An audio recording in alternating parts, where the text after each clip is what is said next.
Warning. The views and opinions expressed do not necessarily reflect that of the HHN TV or its constituent entities. Furthermore, some parents may not find this content suitable for children as it contains explicit language and subject matter. Viewer discretion is advised.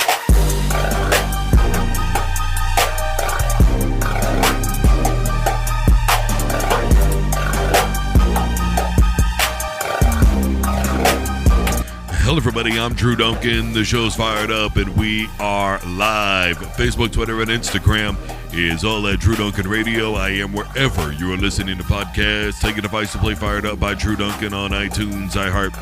Wherever you're listening, I am there. Plenty to get to today. Obviously, hell of a game last night.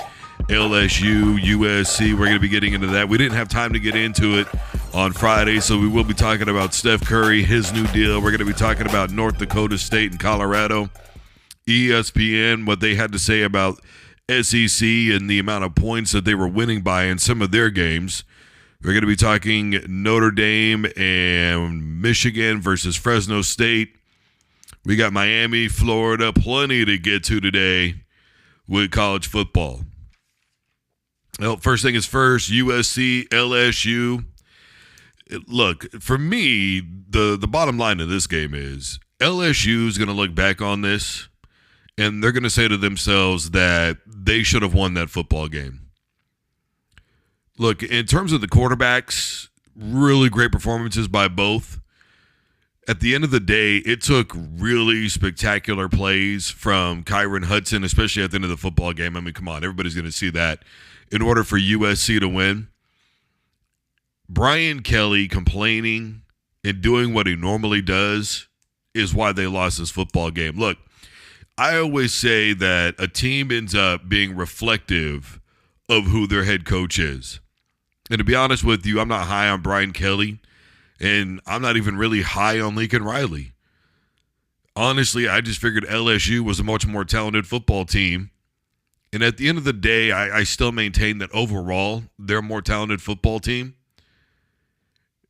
Look, at one point in that game, USC was really becoming unraveled. LSU scores. They go up 17-13. USC gets a penalty on the extra point. Then they get a fumble, and I mean, it was like mistake after mistake after mistake. And even though both teams had a hard time for the most part in that football game scoring once they reached the 30-yard line, LSU and their play calling was ultimately what got the better of them. You know, Brian Kelly complained, we're not running the football good enough. We're not running the football good enough. Well, first of all, Josh Williams was getting 4.5 a carry, and he only had the football in his hands barely a handful of times.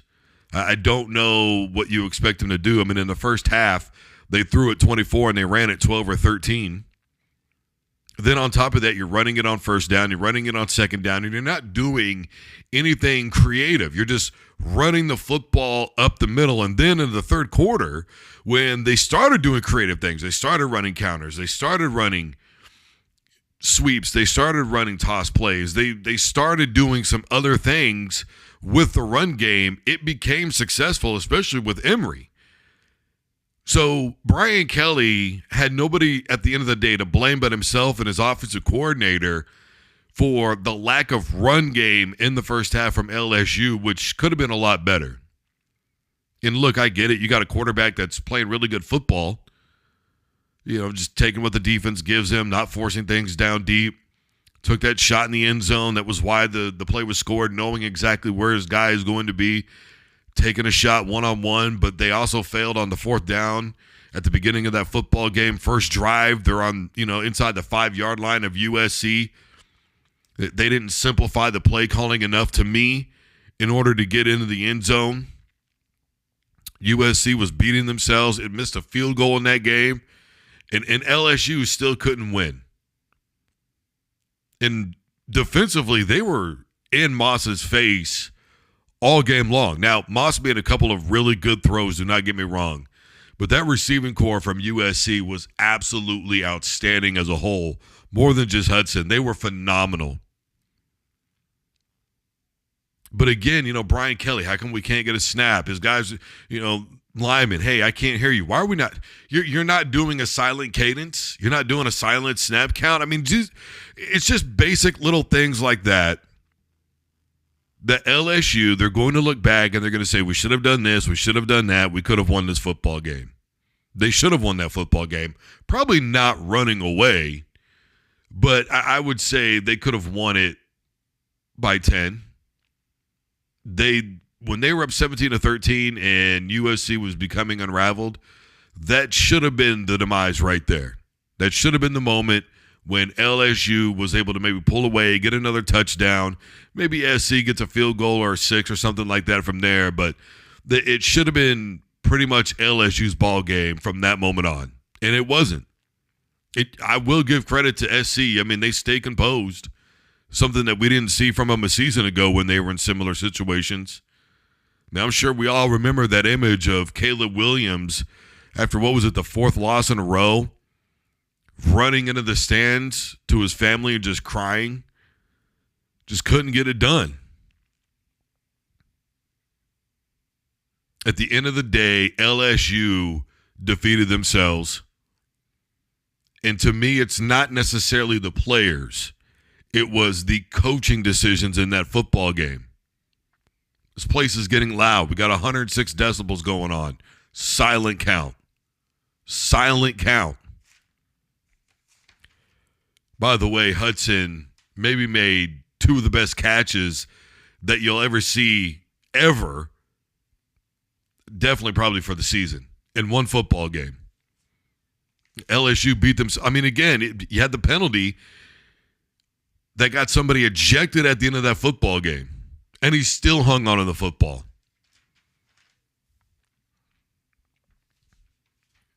LSU should be very disappointed in themselves. And I think they will be. They're going to watch that film on Tuesday or Wednesday and go, we should have won this football game. All right, so Michigan, Fresno State. Look, I know a lot of people are complaining. They're upset with Sharon Moore. They don't like how the team looked, all that good stuff. Look, the last couple of years for Michigan has been outstanding and tumultuous all at the same time. And everything that they are doing right now is going to be marred in scandal. Literally everything. Everything they do is going to be marred in scandal. Whether anybody likes it or not, they're already saying that championship was tainted. They were saying it before. A good majority of people, I'm sure, have seen the documentary now. That's on Netflix in case you haven't. All about that deal with Connor Stallions and the ins and outs of that. I'm not going to get into it. It's just a bottom line scenario. But what the point I'm saying is it was already going on at the beginning of last year. Let's not forget that Sharon Moore was suspended for the first game. And then, of course, Jim Harbaugh with the 4 suspensions or the 4-game suspension. Sharon Moore came in, coached a few of those football games, didn't get the credit that he deserved to me for where that team was. Don't forget they beat Penn State in their backyard. Then they beat Ohio State. And defensively, they were phenomenal the same way that they were on Saturday night. And it was an interception, the second one of the night, that ended up sealing the deal in that football game. But before you Michigan fans start getting spoiled, which you don't get to, before you start getting spoiled, understand that they opened up the season last year with, a 30-3 win over ECU? A similar score against UNLV, 35-7, somewhere in that neighborhood? I mean, they didn't exactly start off the season, to me, looking like a championship football team. Now, I'm not saying that they look like a championship football team right now. But what I am saying is that was how they began the year, and then they ended up winning it all. Now, you could say what you want to about potentially how they got there. If you watch the documentary on Netflix, a lot of people and even the documentary makes it look like maybe he didn't have as much to do with that as people thought. Because while he was away from Michigan, they were still winning football games. Now, maybe they'd figured everything out. Maybe they were able to create a system all on their own. They didn't need them. Maybe there was something else going on. Whatever it is, the bottom line here is they won a championship last year. That's the point of what I'm telling you. And Michigan fan, please do not start getting spoiled. Do not. I don't give a damn what your history is. I don't give a damn how many games you've won. It ended horribly with Lloyd Carr. It was no better with Rich Rodriguez. It wasn't any good with Brady Hoke. Stop it. Just stop it. Okay? I do not go barking up this tree and act like you've been Alabama for the last 15 years. Do not. Do not think to yourselves, man, we've been so good all day. No. No. No. Not after what happened in the college football playoff. We're not doing this. It took Harbaugh how many years to get that team? You better be damn grateful for what you've got right now. Sharon Moore is a hell of a coach. Give it time. You know, the transfer portal is making things very complicated, and this is the one thing that I've talked about. We are going to find out who the real coaches are in football, the Urban Meyers. You know, Urban Meyer took an Ohio State football team that were literally basically none of his recruits. They were not allowed to play in a bowl game and still got Ohio State to go undefeated. Now, I understand that guys like him are not around every street corner, but it takes years for most coaches, and especially what they've been used to develop players from the time that they are freshmen, redshirting them, getting them involved in the system, getting to know the other recruits that are going to be right around that same class. Some of the other guys they might be playing with as juniors and seniors when they're, you know, redshirt freshman, redshirt sophomore, whatever the case may be. I mean, a Mac, you know, or Miller Moss and Nessa Meyer, you know, that's a rare thing right now in college football for guys to hang around, be backups, get involved in the system, learn everything there is to know about what's going on at that university, really truly know the coach, all those things. It's a rare thing now. I mean, I'm sure everybody's heard the numbers by now and how many transfers there have been. Record-setting a season ago. Hell, Deion just did it again at Colorado, over 40. Completely overhauled the Buffs again. So 39% of all Division I teams had a transfer quarterback starting this year. Somewhere in that neighborhood. And just crazy numbers. Crazy numbers. Be patient. Give it a little bit of time. It's one game. We don't know what the rest of the season is going to look like for anybody.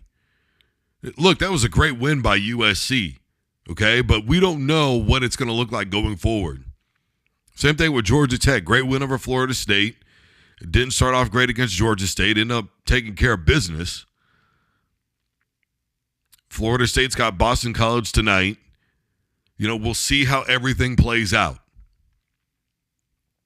It's one game. Speaking of one game, look, there's been a lot about whether or not the regular season still holds water, whether or not it's entertaining, all those good things. I know a lot of people are going to say, well, it's opening weekend. Of course they're there. It looks like full stadiums to me. And look, to be honest with you, one of the things that I've talked about is if you want to keep the regular season entertaining, then you're going to have to minimize the amount of games that are played. If you minimize it to 10 games and you don't have it's basically a pointless now conference championship game, those 10 games mean a hell of a lot more. Because you go back to 10 games and you're thinking to yourself, man, maybe one loss could hurt us. 2 losses definitely might keep us out. Especially in conference. So now you have to play on being a conference champion, which, by the way, even with the 12-game regular season and then the conference championship and all that, given the fact that a lot of teams are going to be vying for that bye, I think it's still going to make the regular season relevant. Sure, one loss out of the conference doesn't hurt you, but one loss inside of the conference certainly could. So you're going to want that bye week. You're going to want an extra week to prepare. You're going to want an extra week to rest. You're going to be able to look at film on both teams. You're going to know what you're getting yourself into after the game is over, because you know everybody's going to be sitting around watching it. So for me, I don't think the regular season has lost anything yet in college football, especially given the fact that these teams are still essentially, it's an invitational. Let's be honest. The college football playoff is an invitational. Because it's an invitational, it still has a lot of meaning because it's voted on. And so, of course, we're all going to be waiting to complain. I mean, isn't that what we love to do? So I'm just saying, I don't think the regular season has lost any of its zeal in terms of that. Again, I maintain that what hurts college football is preseason rankings and having rankings before week 8. You know, I talked about it with Austin Ford, and he picked up what I was putting down. Oh, okay, so we're creating that anticipation for after the 8th week of the season, who's going to be ranked. Now it's gotten real. Because at that point, we're pretty much through September and October, right? So now we're into November, the month that really starts to matter. November, December. So now we got 4, 5, 6 weeks of, damn, who's going to be in the top 12? Who are going to be the highest ranked conference guys going into the conference championship game? Who's got the biggest opportunity? Who's got the best chance to survive? Those are going to be really great conversations. Versus we're already talking about whether or not, I mean, come on, calling LSU beating or USC beating LSU an upset when the rankings are, it is what it is. Again, Georgia Tech, it shouldn't be called an upset over Florida State, and it wouldn't be if we didn't know. If we had no reason for an Associated Press poll. Just didn't need it. Speaking of press, ESPN, well, they're gaslighting us again, aren't they? So they brought up the fact that 4 teams, all in one day, won football games at the SEC by 60 or more points. Good for them. Good for them in their win over Chattanooga, Furman, Bama A&M, Arkansas Pine Bluff. Congratulations on your phenomenal victories on the toughest teams that you could find week 1. I mean, come on, man. South Carolina had a hard time with Old Dominion. Think about that. What was the final in that game? 23-19, something like that? Whatever it was. They had a hard time. I mean, I was flipping back and forth because I was watching other games. I didn't think that game was going to be close. I'm like, really? Won by 4. Eastern Kentucky was a victim. Western Kentucky was a victim. And by the way, in the truly big games to start this weekend off, LSU lost to USC. Florida got beat up by Miami. Notre Dame beat A&M. We still running around talking SEC football? And look, this happens every single year. You know, these big dog Division I teams, big dog, they go in, they mollywop Furman or somebody like that, back-to-back weeks. Everybody's talking about how great they are. Look at that offense. All that defense is so good. Then they play one team that's even remotely decent, and they get scorched. So I don't want to hear about it. I'm not into the SEC Invitational, which is what they want to make the college football playoff. And I'm not buying it for 1 second. It is a long season. There is still plenty of time to go. Well, look, I don't give a damn. You're not going to convince me otherwise. Clemson and Georgia was the one game where the SEC shined. That was the one game. One. I guess I'd be willing to give you Vanderbilt's win over Virginia Tech, even though Virginia Tech hasn't been anything for a long time. Now, if this was 07, 08, oh, okay, that's a huge win.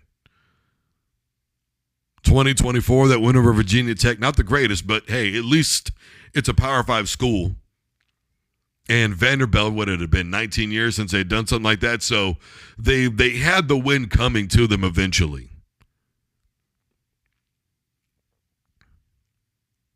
You know, the thing about the SEC is where it's top heavy with Alabama and Georgia over the last 10 or 15 years, they've been phenomenal. And I have always said, and I maintain this, that during its time, the SEC West was the best subdivision in all of college football, but they don't have that anymore. The Power 4 conferences no longer have subdivisions. You are literally just the SEC, the Big Ten, the ACC, and the Big 12. That is it. There are no more subdivisions. So because there are no more subdivisions, now it's just all about the true strength of the conference. And I'm not saying that other conferences look spectacular. It was week one. I mean, I've been saying for years that the Big 12 is supremely overrated. You look at where they were supposed to be top heavy for years, and that was OU and Texas. Not good. OU got to the CFP 4 times. What in the hell are you talking about? Well, and they got blown out in 3 of them, and then they busted that huge lead that they had in the other game. Horrible showings. And let's call it at least 3 of their CFP appearances.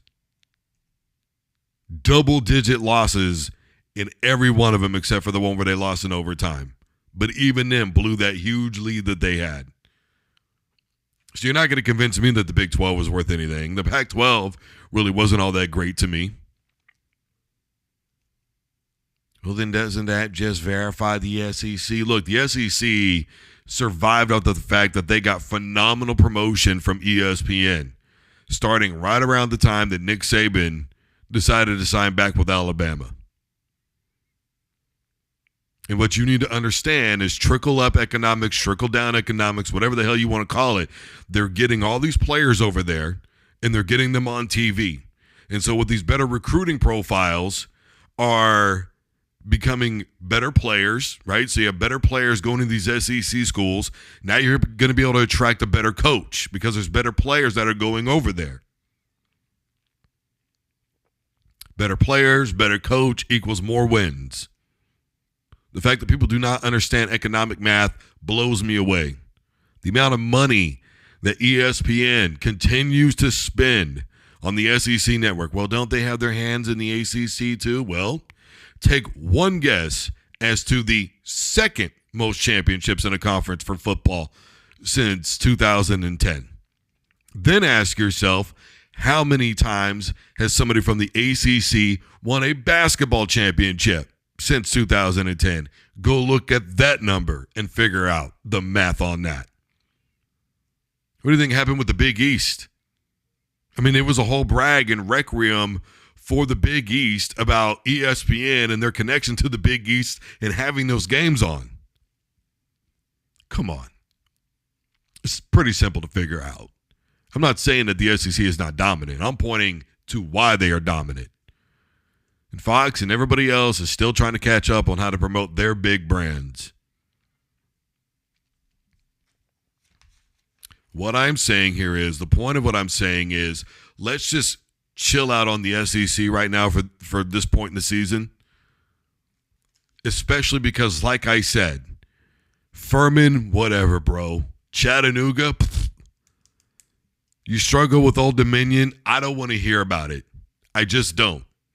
According to everybody out there, every SEC fan, every pundit, every analyst, every former player, it's all a landslide every time with the SEC. I mean, come on, man. Didn't Georgia's coach last year get up on the podium and say the words out loud, I think every team in the SEC should be ranked? Stop the cap, man. And then he got mad at what happened with Florida State. What just happened out there? People got to figure out what they want. Got to figure out what they want. Well, I tell you what they want. The right thing to happen. Florida State should have been in last year. If he knows what happened, and that's Florida State gave the NCAA the middle finger and didn't play for real football, and it was basically their practice squad that Georgia beat up on, let that sink in, all you SEC fans. He knew exactly what happened. Why do you think Mad Dog called him a disgrace to college football? Now, I'm not saying I agree with Mad Dog, because I don't. They said, F you. You're going to tell us we're not good enough? Fine. I'll go to the NFL. Everybody else, we're not going to play hard. What's the point? Well, they should have wanted to prove themselves. Nah, man. I'm not going to risk getting hurt, Brody. And I can't blame him. I'm not going to blow my ride to the NFL for this. Come on now. I'm just saying I'm tired of the gaslighting from ESPN about the SEC. Now that Nick Saban is gone, we're about to find out. Now, obviously, you still have Georgia. And I'm not saying that they did not look good in the second half against Clemson, because they certainly did. But Clemson also looked very clueless, which we're going to get into that game in a little bit. But the point of what I'm saying is, again, the big games, Georgia, Clemson, SEC. Miami, Florida, ACC. Notre Dame, A&M, Notre Dame. USC, Big Ten, now Big Ten. They won. The 4 big games over the weekend, 3-1, in favor of everybody else. So count yourselves as 1-3 right now. I'm not going to buy it. I'm not going to listen to it. I'm not going to entertain it. It is week number 1. We are not doing this every team in the SEC crap. It's BS, and I've been tired of it. We're not going there. I'm just saying. Speaking of which, Clemson, Georgia, boy. You know, Cade Klubnik, to me, is one of those guys that you look at him as a quarterback and you think to yourself, Broham has all the talent in the world. I don't think there's any denying the tight spirals, the mechanics, the cannon of an arm. I mean, absolute cannon. Just enough wheels to be able to avoid some pressure. But, man, he just looks lost playing football out there. And all of Clemson looked lost playing football out there. The penalties, the false starts, the lining up in the wrong place.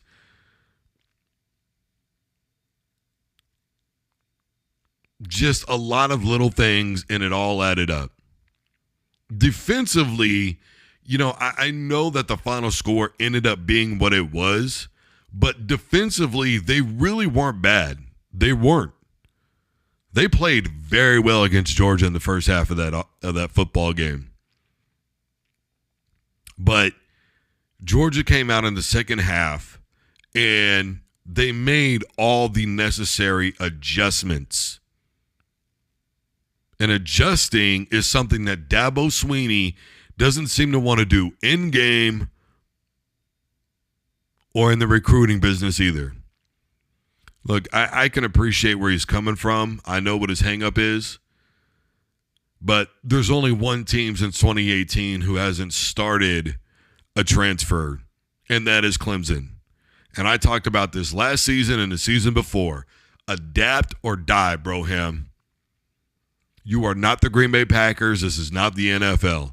This is college football. There's over 130 other teams in Clemson playing Division I alone. And you mean to tell me that Dabo wakes up every morning and thinks to himself, we're going to recruit? Those days are long gone, man. And it's what ended up pushing out Nick Saban. Now, think about this. If it pushed out Nick Saban and he couldn't handle it, and Dabo was continuing to say, we can't handle it, what do you think is that going to do? I mean, look, I talked about it back on Thursday. You know, give me Clemson's problems. All right, they won 9 last season. They've won 10 how many years in a row? Give me those problems. A couple of national championship victories. Give me those problems. Syracuse fan, I would love to have those problems. But here's the thing, though. This is how it starts. This slippery slope.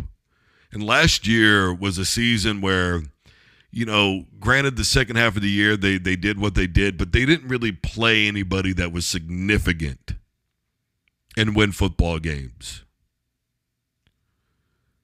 At some point, you have to say to yourself, NIL is a thing, transfers are a thing. We need to get the right people in here around me that understand how this works, the economics of it, what these youngsters want to hear nowadays, and what we can do to get better so that we can start the process. Obviously you take what Prime did at Colorado and it hasn't really worked yet, right? I'm not saying that Dabo needs to go to that level. I'm not saying that I have a problem if he did, because I didn't when Prime did it. Drastic times call for drastic measures. You got to figure it out, right? What I am saying is getting a few guys in there is not going to hurt you, man. It's really not. I know you want to develop. I know you want to trust the process. I know that you want to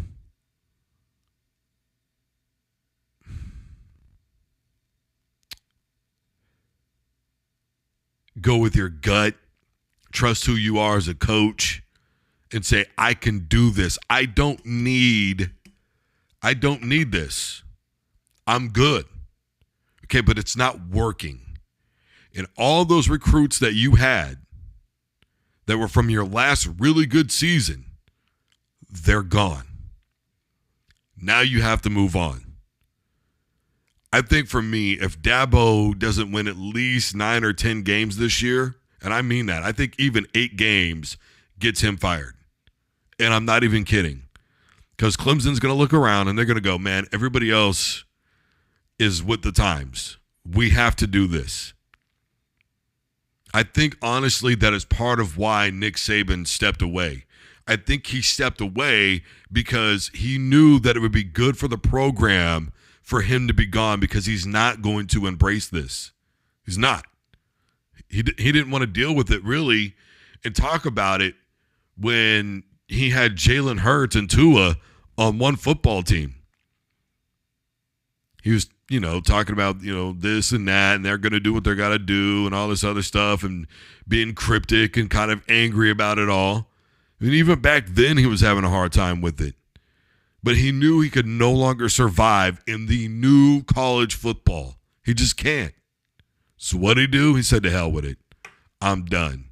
And if Dabo doesn't want to adapt, then he needs to do the right thing himself and step away from Clemson and go somewhere where somebody will go, okay, man, if you don't want to do that, that's fine. We want a coach who has that type of, I don't know if it's a moral value or not. I can't imagine morals playing into transfers unless it's a school thing with grades and education. But even then, people leave to go to graduate school at other places all the time. It's not an uncommon thing, yet for some reason with sports, we treat it like it's this unseen, it's almost an obscene thing to talk about. It's almost obscene. Believe that? It's almost obscene. Dabo's got to figure it out. Predicated upon what we saw with Miami and Florida, everybody talking about Georgia Tech, Clemson, Florida State, that conversation could very quickly move to Miami. Now, I'm not saying that it should, but I'm saying that it definitely could. Speaking of which, Miami, man, Cam Ward, that guy, he plays with confidence, man. I'm talking BDE. That dude, I thought I saw him do a shimmy. That play where he's almost running backwards, and it looks like he's gliding, my man. And he's running backwards, and he's pointing on where to go, and he's shimmying, and then right there, Brody. Conversely, when you look at that football game, it wasn't a blowout at halftime. Florida was down, but they were still in that football game. And when you look at what was going on with Florida when they were going into halftime, I mean, they'd already looked defeated. They already looked like, man, we're not going to win this football game. You know, that's just the difference between winning and losing. I mean, come on, man. It was talked about in the Four Falls in Buffalo, how in that last Super Bowl, Troy Aikman was talking about it. He could see them going in the locker room, the Buffalo Bills. And even though they were ahead and Troy Aikman felt like they had been dominated by the Bills, he was like, it just didn't look like it. It didn't feel like that. They looked defeated walking into that locker. Same thing happened with Florida. And I think Miami sensed that. And they were a shark in the water smelling blood. And they took Florida to muddy, murky, deep waters where they were not ready. Couldn't swim fast enough. Look, I like the balance from Miami. You know, I'm a huge fan of the run game. I really am. I know people think I'm crazy. Maybe it's just me. Maybe that's one of the ways that I'm old school. I don't give a damn. Run game will take you really far.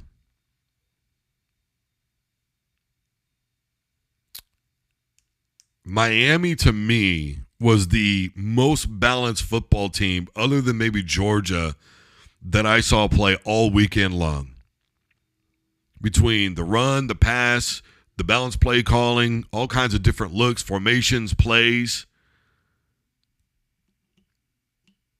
Saw a lot of that from North Dakota State, surprisingly, which we're going to get into here in a sec. But Miami was it. Georgia was it. Defensively, they look solid, great off the edge, getting a lot of pressure in the backfield, discipline in the back end.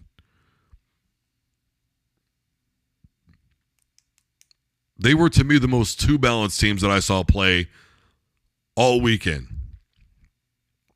Now, that can change. And to be honest with you, Florida really didn't look that good. But Ward was playing on a mission.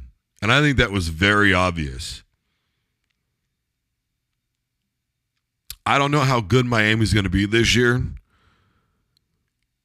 You know, a lot of people looked at their schedule initially and went and they said, what the hell? Miami's in for it. I don't think Florida was that good. And the way that they were so dejected at halftime, lethargic, just didn't want to play in the second half.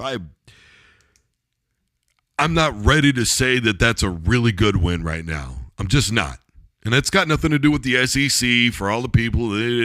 It's got nothing to do with that. I just don't think I'm ready to say anything yet. Like I said, I don't think rankings should come out until after week 8. But first look, Miami and Georgia. Georgia up here, Miami right there. A few things to clean up. Obviously, first week out. But we'll see how things go going forward. So North Dakota State, Colorado, like I said, didn't get a chance to talk about it on Friday, our MMA day. Me and Austin Ford, man, we always go over. Boy, I tell you what, Shador Sanders and Travis Hunter, they're going to the NFL. Having said that, which I hate saying that BS, but it certainly applies here. Having said that, they are a 500 football team at best. And I mean that. And I love Coach Prime. I'm a huge supporter. The offensive line was slightly improved, but they still are refusing to create balance with the run game and the football. When they do run the football, it's right at the beginning of the possession, on first down, up the middle, nothing spectacular. And the crazy part is they're getting yards. I mean, I think, was it 4.7 a carry in the first half of that football game against North Dakota State? I think you need to take pressure off your offensive line. I think you need to take pressure off your defense. Give them time to rest, relax, chill, whatever the hell. Look at, get coached up. Look at the tablets on the sideline. Whatever the case is, do something. But you've got to create a little bit of time. course, having said all that, Shador, man, end of the first half. Long drives that started in inside his own 5-yard line. Travis Hunter, that catch that he made, the one-handed palm behind Brody's back. Are you shitting me right now? For me, that team could be so much better. They really could be. Just having those two alone should make any team in the country a national championship contender. But there's no balance on offense. And on defense, they were getting into the backfield. They were getting some penetration, don't get me wrong. But on the back end, just bad with the coverage, penalties, some dirty play, if I'm keeping it a buck. I was critical of Colorado State. I'm going to be just as, from a season ago, I'm going to be just as critical of Colorado. There was some dirty plays, some dirty hits. I personally if Colorado wins more than 6 games, it'll be because they are in the Big 12. What do you got over there? Arizona, Utah, maybe TCU. We could maybe throw BYU into that conversation. Central Florida is not going to be a pushover, but I just, for my money, I don't see it. Sorry, Buffs fans. Real quick here, Steph Curry gets a banging new extension. Banging. Well, I'll tell you why. Because if anybody saw what happened in the USA Olympics, you saw that he still got it. That's number one. Number two, I've said this a million times, and I'm going to say it again, and that is, listen, it's not just about what you do on the football field, on the basketball court, on a tennis court. It's got nothing, it has everything to do with that. But folks, this is America.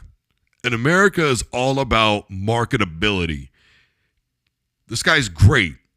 Can I market him to be a true star in this league? Steph Curry's got marketability. And Steph Curry is so good that if he goes to play against a team that is 10-30, that stadium will be packed out with people trying to see Steph Curry play basketball. Now, that's all there is to that. Again, trickle down, trickle up, whatever the hell you want to call it, it is the way that it is. All the vendors that are there at the stadium are because he exists. All the local vendors, all the local bars. Folks, if the NBA and NFL and NHL and MLB and all that were to shut down tomorrow, do you know how many Buffalo Wild Wings would close up? All of them. Because what the hell else am I doing there on a Saturday night?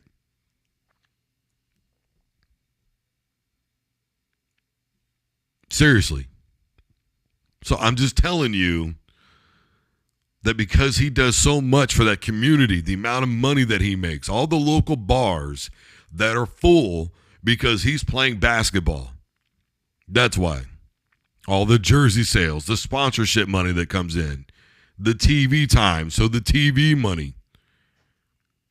He makes the NBA and the Golden State Warriors a lot of money, an obscene amount of money. That's why they're paying him the way that they are, even at his age.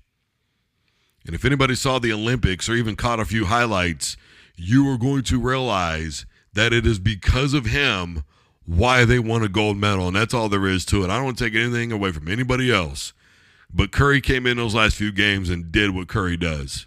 It was almost like Steve Kerr was saving him for just in case.